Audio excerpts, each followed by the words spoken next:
I would like to introduce, Jeff. You all know Jeff. He's our most gracious and magnanimous host for this conference. Jeff, he served as the chair of the Texan Libertarian Party. He was also the chair of the Libertarian National Committee. Also the chairman of the International Alliance of Libertarian Parties, of which he was a co-founder. In 2022, he was inducted into the United States Libertarian Party Hall of Liberty. Our other speaker is Lobo Tiggre. He's part of the board of Liberty International.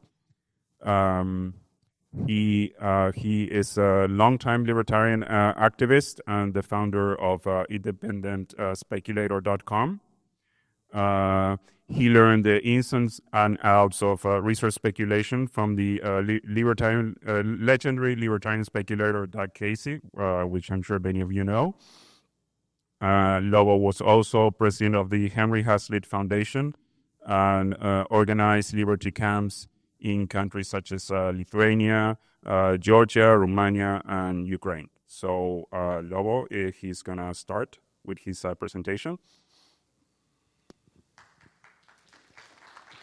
Thanks. Not really a presentation. I'd rather have more of a conversation, so I'll be brief and hopefully we'll have time for some Q&A and feedback here.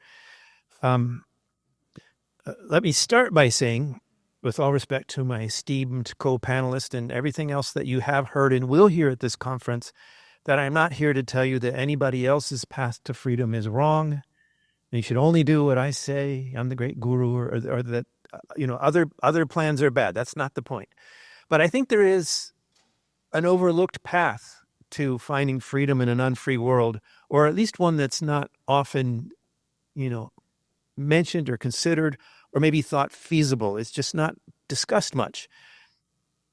And the predecessor point to this would be very simply, if you wait to win an election and impose or establish a free government to free everybody in the world, you're going to be waiting a very, very, very long time. Let me put it a different way. If you ask for permission to be free, you will never get it. No matter how the sheep petition the rancher, they're not going to stop being fleeced. The only path is to become a wolf. And if you'll pardon my speciesism in there, because a Lobo is a wolf, of course. I had to slip that one in.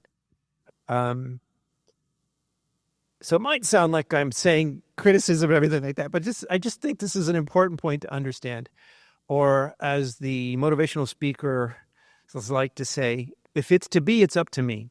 So basically I'm saying not don't do anything else, but take this decision and take action into your own life. Even as Ron Manners was saying in his followerism point, that you can have more freedom even in an unfree world. And the pathway to this that I've been mentioning is money. And it's a very strange thing that amongst libertarians, we defend free enterprise and capitalism. But how many of us want to be a capitalist? And I have to confess, this was absolutely where I was coming from for most of my life until the Doug Casey thing happened. I was out there saving the world. I was working with nonprofit organizations. I was writing the great libertarian novel. I was writing, dissertations and explorations and scholarly work on immigration policy or something. And in this environment, I was doing a lot of fundraising work, and I found myself meeting a lot of very wealthy people.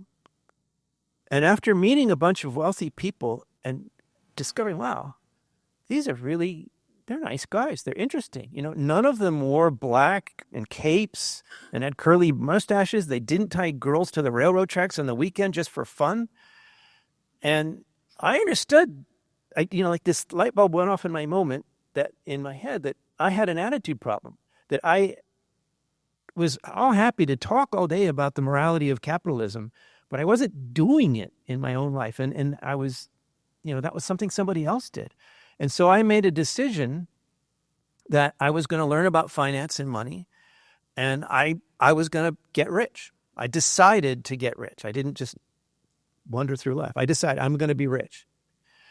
And I kid you not, I don't believe in mysticism or that the universe listened to me or whatever, but it just so happens that I made this decision, and within 3 months, Doug Casey offered me a job. And maybe other Doug Caseys would have offered me other jobs, but it was because I had made the decision that I said yes to the job offer, and that changed everything.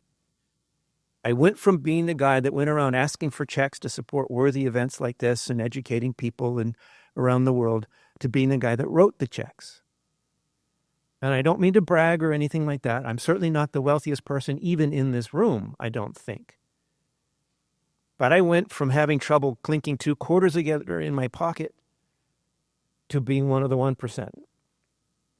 And that happened first and foremost because of an attitude shift that I had, a decision that I made, and then taking personal action in my life to do this. Now, if there is any part of you that pushes back against what I'm saying, money is the root of all evil, right? Well, remember that if you don't actually steal the money, if you're not a thief robbing people in the street or a less honest thief robbing people through government, if you're exchanging the value that you create doing whatever you do in exchange for money, what you're doing is completely ethical. It is, yes, money is power. And the power that my money has to incent somebody to clean my windows or fix my car or whatever, it's completely ethical. Those people value the money I'm offering them more than the clean car that I'm getting in exchange or whatever it is. So, you really should think about this thing that, money, is a root of all your money. Power corrupts, right? Whatever. Not all power. So if the power isn't going to flow from the barrel of a gun, embrace the essentially voluntary and ethical and moral power of money, of capitalism. That's why we're here. And the final point is, and I will shut up, is stop talking about it. No offense to everybody. Stop writing about it. Do it. Go make some money. It's a good thing to do. And you know what? If you do nothing else at all, if you never write any checks, if all you do is get filthy, stinking rich, you know what? At least you're not part of the problem. And all the people that you're paying money to for your yachts and helicopters or whatever silly, frivolous things you're wasting your money on, they're feeding their families with that. If you are not a criminal or in government, or I repeat myself, right? The money you amass in your life is the measure of your utility to society. This is not new. You know this. I'm telling you to believe it, to take it personally, and to act on it. And I'll also tell you it's a lot more fun to write checks than to ask for them. So please embrace this. Please do it. And see what you can do with the, voluntarily, ethically sourced power that you can accumulate in your life. Thank you very much.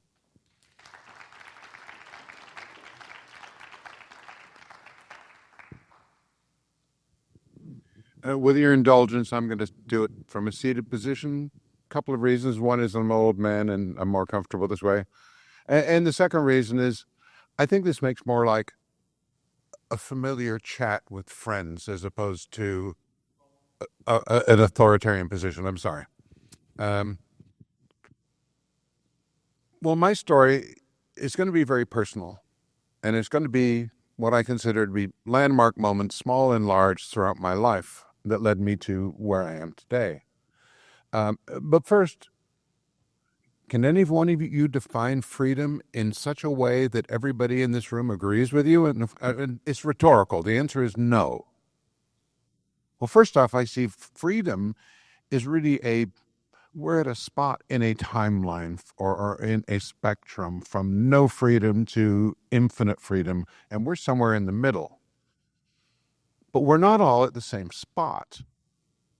And the reason for that is because freedom is personal. What you want in your freedom may not be mine. Maybe you want to be free to walk naked down Main Street. I have no such interest. Go for it. If you want to do that, that's great, but I just don't care.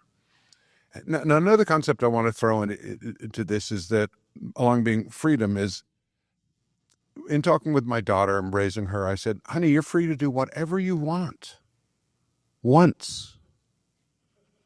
The question is whether you're ever able to do it again. So the U.S. Supreme Court famously said, you do not have the right to yell fire in a crowded theater. Well, of course you do. Is it something I advise? Is it something that there will be a consequence for you exercising some freedoms that if you don't think of them ahead of time, you might go, well, that was really dumb. We have the freedom of action within almost any society on earth to do things that are dumb because the other person won't react well. You call your best friend a total loser, maybe he's no longer your best friend. You have to think about stuff like that, to me. So anyway, personally now, this gave me an opportunity for retrospection of what were these pivotal events or circumstances or relationships throughout my life that changed my viewpoint, that changed me, that I think, looking back, said, that gave me more freedom than I had prior to that. Well, I was born in England to English parents, in English society, and unlike Kamala Harris, I'm not from a middle-class family. I'm from a working-class family where every person in that family got their hands dirty, their backs bent, their patience tried every single day. That was the class that I was born into. And in England, the class system still exists. Anybody who says, well, not really, bullshit. It exists. There is an aristocracy there. Statistics show that if you are somebody who went to a place like Eton and have a Norman name, a great friend of mine, I joke with him all the time about it. His name is Guy Montrose. Guy Montrose, completely French, and you know Guy. And I joke with him about that. Well, he's part of the elite. But it exists. And if you look at the statistics in England of those high-level positions in government and the law and all this stuff, it is super dominated by people with those fancy Norman names. Whereas me, my last name is Neale. It's Celtic. It originates in a kind of a noble thing. The name supposedly is Old Celtic for champion. My first name is Geoffrey, which is just an anglicized version of the German Gottfried, which means God's peace or God's grace. So obviously me, I'm from that working class, scum people of the Celts and the Saxons. That's what I was born into. Well, shortly before I turned 8 years old, my parents decided they wanted to move to the United States, and they did. They emigrated. By the way, for those people who read the New York Times, they don't know grammar. You can't immigrate to another country. You can emigrate to another country. And so they came to California, and that's where I went through high school and grade school and high school and all of that. Well, looking back, I go, well, that was a very important thing. It changed my position in terms of what freedoms were there and available for me. And maybe I didn't think about that until, a few weeks ago when I was said, we want you to do this topic. But it's really true. It changed where I sat on that perspective of freedom and what was available.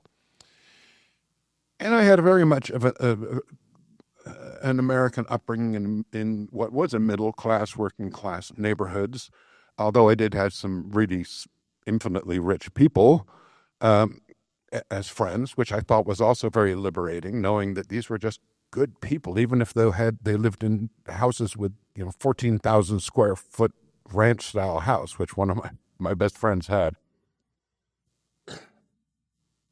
But then I had some teachers just in regular grade school back in the days when teachers had the ability to set their own curriculum and do things differently than other people did. And I had this one teacher named Hugh Booth, and I had him for 5th grade, then I had him for 6th grade. And in those classes, he believed in challenging the students.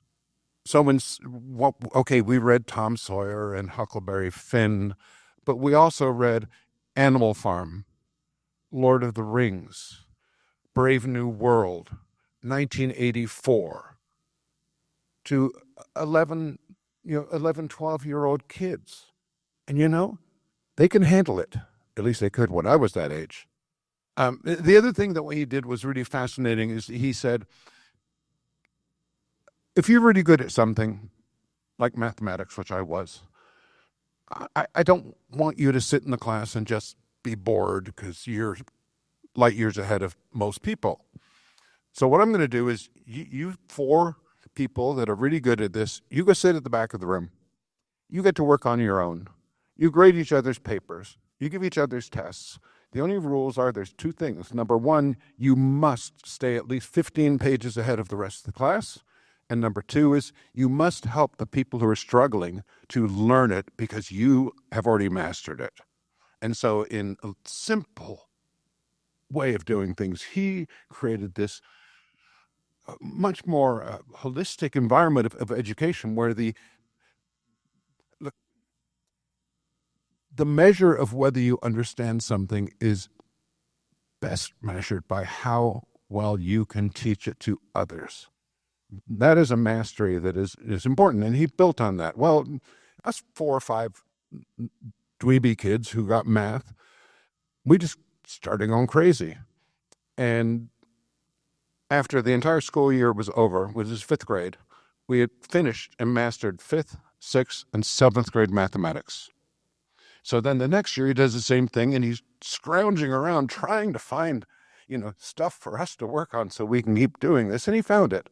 Well, then I move on to 7th grade, and as circumstances would, the way it turned out, he transferred to the junior high school that I went to, and I had him for 7th grade math. I did not miss a single question on any test, homework, or whatever in the entire year. I had 100%. Basically, it was a very boring year because, he couldn't institute the curriculum at that level. He was really transformative to me because he taught me, given a little freedom to direct your education, and you can out-teach the teacher, you can out-study the teacher. Very important. Then later, I had a teacher in high school. It was my junior year. I was taking a class in advanced biology. I'm 15 years old, and this teacher, Jack Kelly, first day of class, here's what he said. In this class, we're going to have homework, but it's optional. And we're going to have quizzes, and they're optional. And we're going to have midterms, and they're optional. And we'll have a final, and they're optional. Now, if you want to pass, you will do all these things. If you don't, I don't care. I will fail you if you do not do these. The choice is yours. That was the first time any adult talked to me like I was an adult. That the choice was mine, not somebody telling me, you must. To me, that is absolutely, yes, he liberated me and made me master of my destiny to a certain degree. I appreciate him and I love him for that. Well, anyway, along with all this stuff that's going on, my parents, when I was off at university and I'm like 18 years old, they say, Jeff, your mother and I have decided to move back to England. And you can come with us or you can stay here. And I look out my window of my dorm room at UC Santa Barbara, 100 yards from the beach, watching the barely clad girls playing beach sand volleyball. And I said, it is 75-degree weather in November. And I said, I think I'll stay here. And of course they said, but we can't give you any support. We can't send you money. You're going to be on your own completely. And so I said, I'll give it a shot. What have I got to lose? And that really was. I took responsibility for my life. Did that change my freedom? Well, of course it did, but it also changed my responsibilities. I'm now answerable to nobody. I can't run home to mom, dad, because at that time in England, it was illegal to send more than $600 worth of money out of the country in a calendar year. They could not help me. So this is very seminal. I mean, it's important to me. And then we look along then with other people, and and I've worked with and the advice that I've gotten from people. I work with a guy who grew up in Hell's Kitchen, Italian, no neck. I mean, you know what I mean. He could have been the bad guy in any mafioso movie.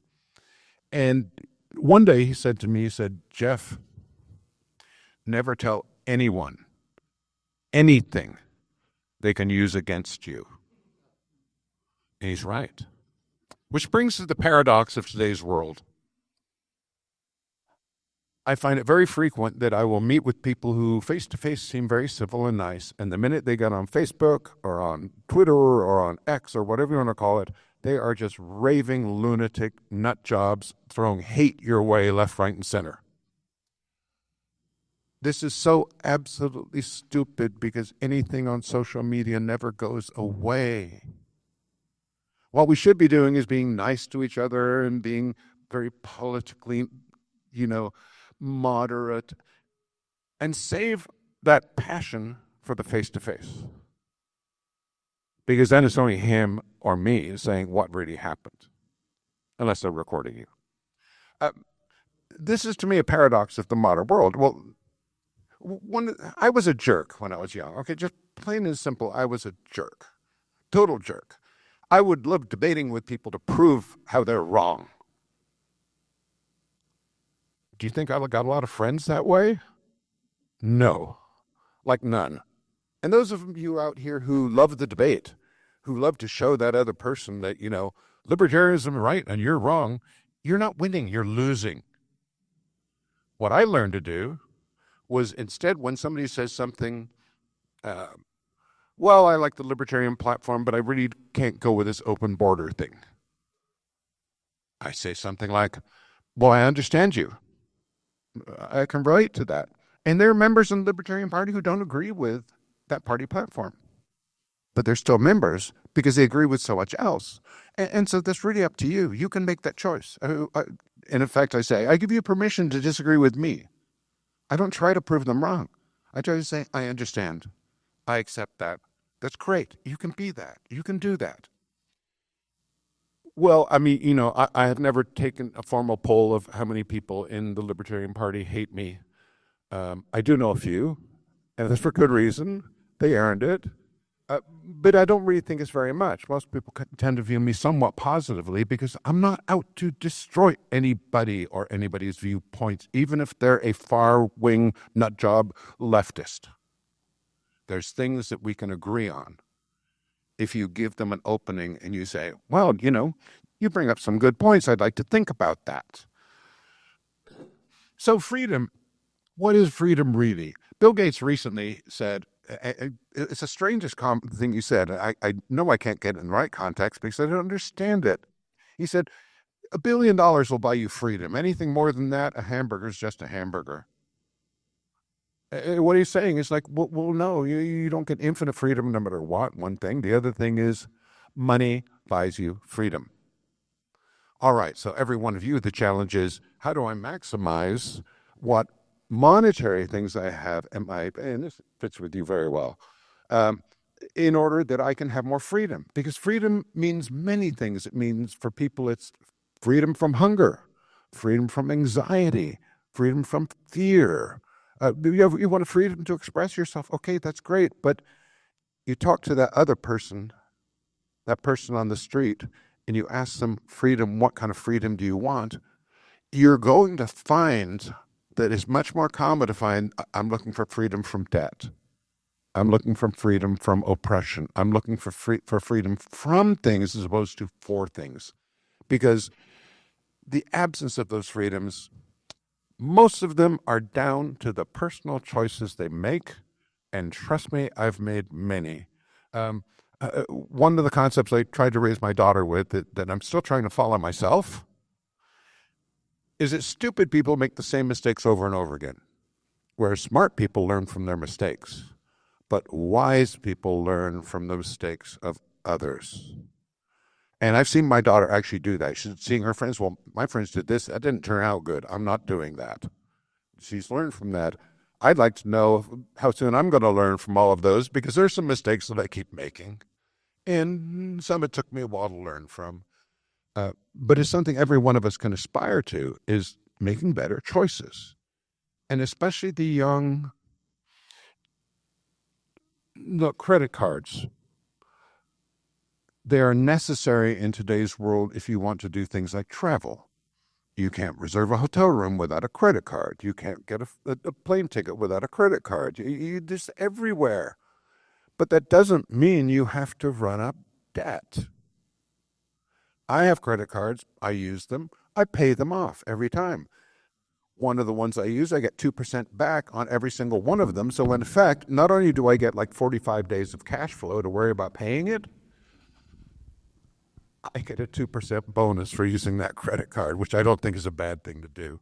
That only took me like 55 years to figure out. I'm hoping that some of you learned it a little bit earlier. And those are those personal choices. Another example, people are complaining about the cost of home loans. My first house, the average mortgage rate that year was 18% for mortgage back in like 1982. I got a killer deal because the seller did buybacks, buy downs. And I got 13.25%, which again, people dig, oh my God, I can't afford a house with that. Well, how did I? And I did it with no money down. Because I bought land at a cheap price, and I leveraged that in lieu of a down payment to get the house. And then when we moved to Austin, I did the same thing. We bought 4.5 acres of land outside of Austin for $21,000. When it was time to build, we leveraged that as the down payment on a building loan, and then we had a mortgage, but we didn't have to come up with any additional cash. Then this kind of stuff is available if you're thinking a little more long-term than I want what I want tomorrow. Delayed gratification is one of the most important factors in building personal freedom through wealth. Do you agree? So these are just a few little perspectives on what it's meant in my life. Now, just for the record, just so everybody understands, that 4.5 acres in Austin, in a little burg out in the middle, where even people in Austin said, boy, you buy out there, there's nothing there. Today, it's 10,000 people in that little burg. The median house price is over $1 million. And just our bare piece of land is probably worth something like $850,000 that we paid for 21. Those things are still available today. And because we did a little more long-term than what other people might have, because we delayed some of that gratification, we're sitting in a great position. So do I have freedom? Well, I have a lot of freedom. I want more. But I don't fear. I have fear of debt. I don't have, fear of cash flow. We're good on that. Am I a wealthy man?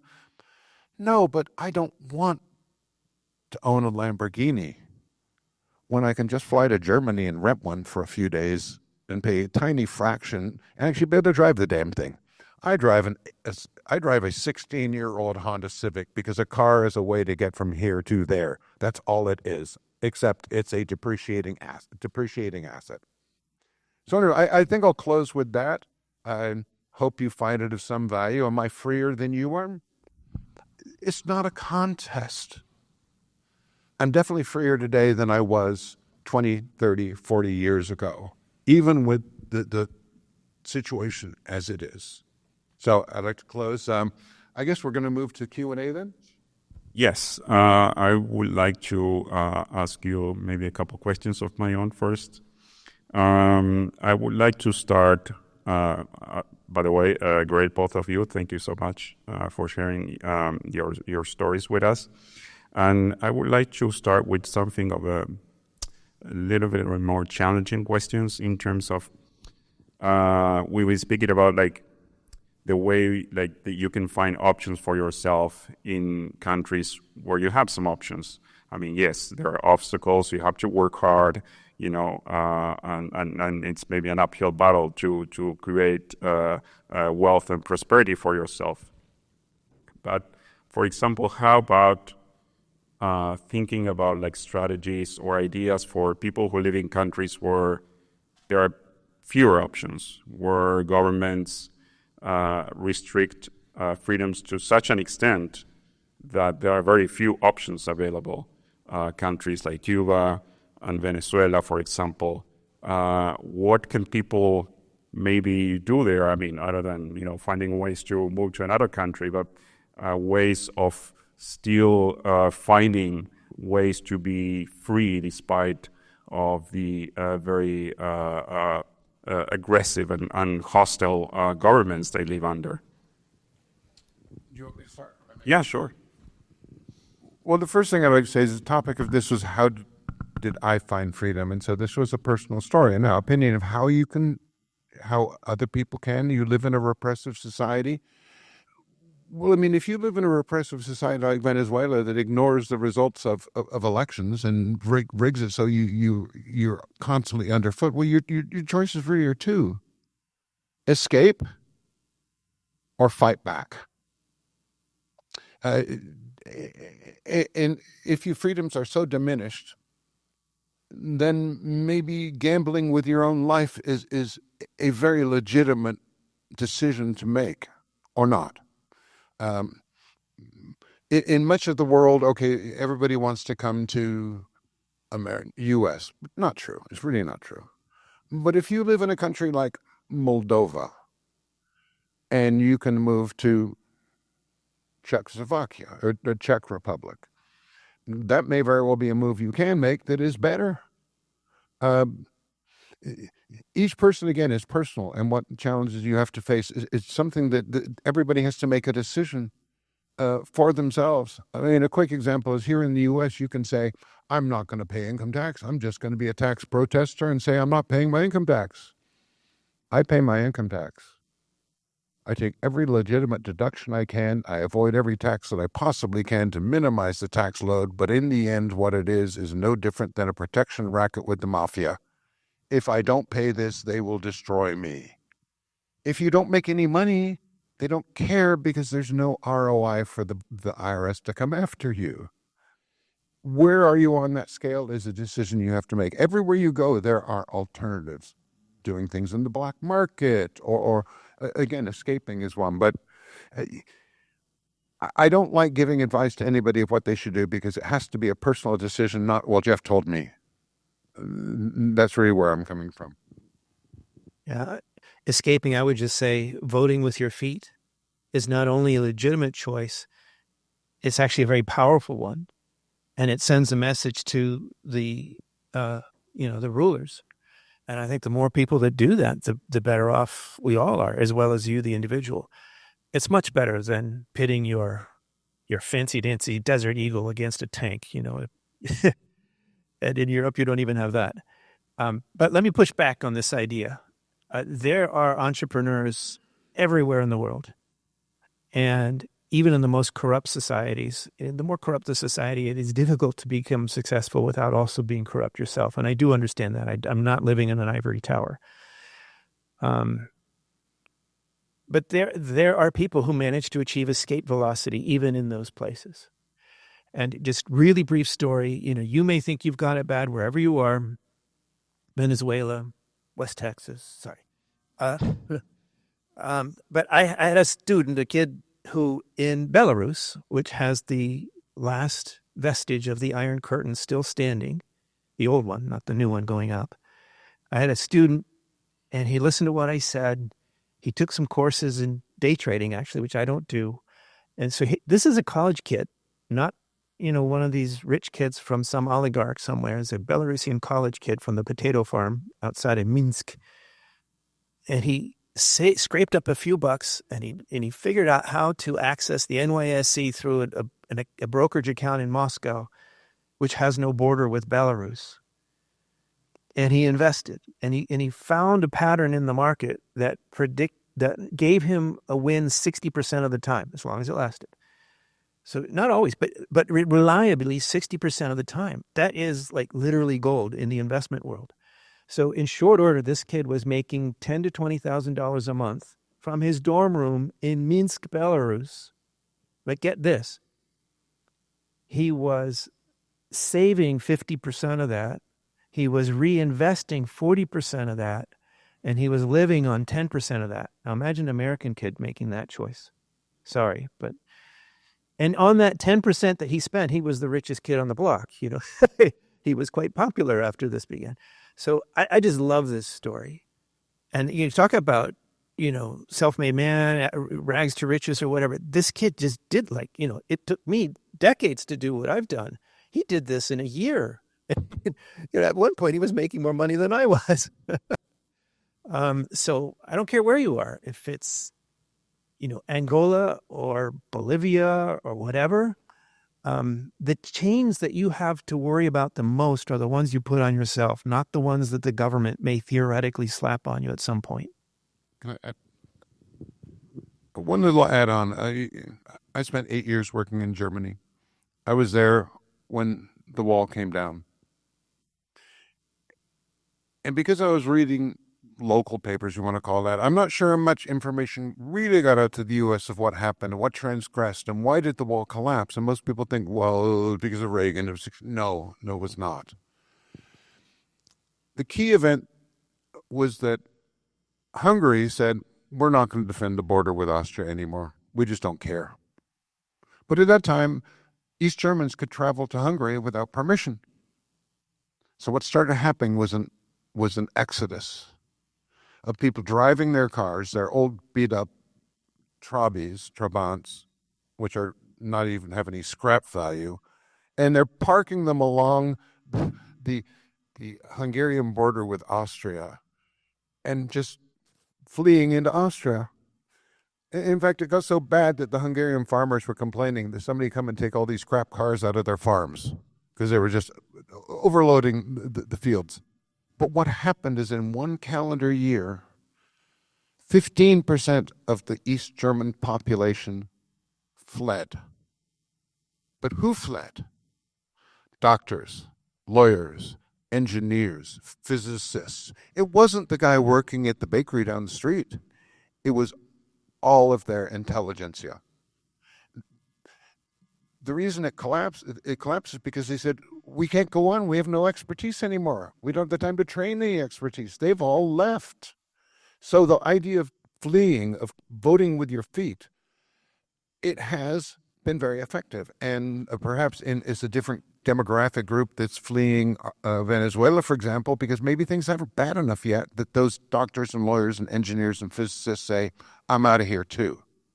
But it will, in my opinion, eventually lead to just a collapse of Venezuela. So I think that reinforces what you're saying, voting with your feet. And by the way, within these United States, for the domestic audience, you can vote with your feet, and you should. There are places where there's no state income tax. I think that should be recognized. And by the way, if you want to get out legally the federal income tax, Puerto Rican income is exempt from 1040 filing. Just saying. Oh, sorry. Next question. Yeah. Lobo, I was thinking about something you were saying in your talk that really resonated with me, is that sometimes libertarians, we are great when it comes to ideas, when it comes to theory, and even though we talk a lot about free markets and capitalism, we really are sometimes not the best at making money ourselves. Actually, I've met a lot of very bright libertarians who actually suck at making money. They're very good at losing money. But I would like to ask you something sort of a little bit of the opposite. Like, for example, okay, you prosper, you succeed, and you make a lot of money, which is great, and I celebrate. But I wonder if it's also not quite as important to simultaneously to also invest a lot in occupying spaces, in culture and education and nonprofit, like spreading ideas, because obviously, as we know, socialists are very good at taking over every space that is available. Like, if you hesitate, they will take over. They're not mutually exclusive. They're not mutually exclusive. Exactly. Yeah. And I wonder what how important it is to also invest in those areas, because ultimately when they succeed, they create a system where creating wealth itself will become very difficult, and they will change the culture so that people are very hostile to the creation of wealth. Okay, I have several answers to this. I'll try to be quick. But one is, as he just said, to try to argue with somebody and convince them that you're right and they're wrong, that does not work even one time out of 100. Maybe one time out of 1,000, there will be somebody with the intellectual integrity to say, you know what, you've convinced me. Right? Your facts I cannot dispute them, and your logical conclusion makes sense. I'm changing my position. That just, in a human experience, almost never, ever happens. But people will emulate those they admire. And who do they admire? The visibly successful. How many people go and look at what Elon is doing and saying, wow, I'd like to be able to do that. And, let's be real for a moment. How much, never mind de jure, how much de facto freedom does Elon have? Basically right now, he can do whatever the hell he wants. How are you going to put a billionaire like that in jail in almost any jurisdiction, outside of Russia right now? But I think what I'm saying is, without trying to argue, he does argue, and on X he does argue, but more effective than that, I think it's just the example he's setting, that people look at that and then they go, wow, I want some of that. Or like that Pursuit of Happiness movie at the beginning where the poor struggling guy sees the broker jump out of his Ferrari and he says, wow, what do you do? Right? And it changes his life. And I think, and I don't want to dislocate my shoulder patting myself on the back here. I'm pointing to myself. But just in general, if you live an admirable life, and that doesn't just mean being filthy, stinking rich. I mean, if you live an admirable life, that itself is highly persuasive to everybody around you without you even ever once having an argument with them. So not only do I think these are not mutually exclusive, I think there is goodness in being good. And that is, as we discussed earlier, can be measured by honestly gotten wealth.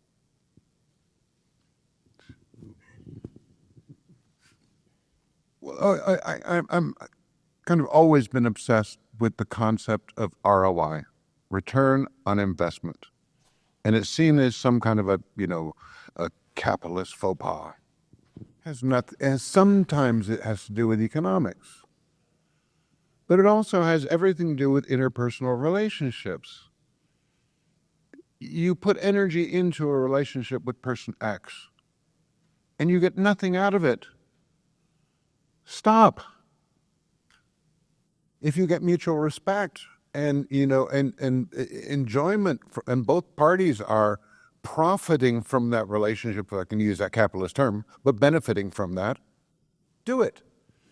That ROI concept is valid in any relationship, whether it be monetary or not. And I tell people, I enjoy being good, yet I have an incredible capacity for being nasty. I just keep it under control because I know the ROI on nastiness is negative. It's like burning money. And I realize that. So I've come to peace with those inner demons because I want a good ROI. Now, some people I don't want to even invest in a relationship because I know it would never work. But it's still there. And interpersonal relationships are really the most important thing. The amazing thing in life is that if you are good to other people, then people will be good to you. It's just human nature. I'm going to go back to that little teacher that I had in 5th and 6th grades. One of the unusual things he did was he said, every weekend I'm going to take some kids, I can't do more than 5, we're going to do things on Saturday. And it might be I remember one time I went to a demolition derby. And so for those people who aren't from the U.S. don't know what that means, it basically means a bunch of old cars drive around trying to destroy each other with car crashes. It's a lot of fun. Also creates a lot of totally destroyed cars, but he'd take people out. He let the classroom decide who got to go on each trip. Well, I mean, of course, what would you assume? Well, yeah, the popular kids go every single time, and the weird kid in the corner never goes. Not what happened. When you put those 10, 11, 12-year-old kids and say, hey, pick from your peers who gets to go this weekend, everybody went. Maybe one or two went more than others, but everybody participated because the goodness of the human family, when given that freedom, they end up going to good, not evil. And so, you know, it's things like that that give me hope that maybe society perverts that inherent goodness in those 10 and 12-year-old kids. But it's there. It's under the covers. So I just want to say that. Does it have anything to do with freedom? Yes, it does. Because if you live in a society of people that care about each other, that want to be good people to each other, you don't need all the laws. You don't need all the restrictions. It's great. And it's in our nature. It's inside of us. I truly believe that.